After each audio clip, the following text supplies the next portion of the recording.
आज ज़्यादा कुछ नहीं बोलेंगे, एकदम भजन से ही स्टार्टिंग करेंगे। सारे कैमरा वाले भैया का फरमाइश है कि थोड़ा अच्छा अच्छा भजन सुना दीजिएगा। बिल्कुल, तो आइए चलते हैं आप सब लोग की तरफ, भजन की तरफ। और कहना है और बड़ी सुंदर भाव में कहा तरीका कि मंगलक मांगे जाते अदम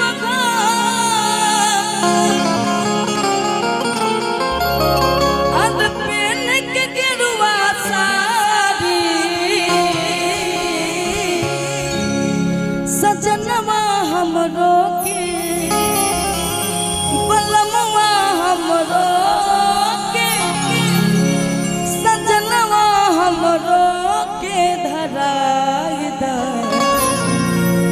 पटना से सबसे अच्छा हम यहाँ खड़े रहते हैं, अच्छा है ना सब लोग के। तो आइए बाबा के दरबार में कहना है कि मंगलक मांगे जाते अदम मंगलक मांगे जाते अदम पहन के गिरुआ सारी सजनवा हमरो के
बात न मानब सैया समझाए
से पुराता जिया के जित बलम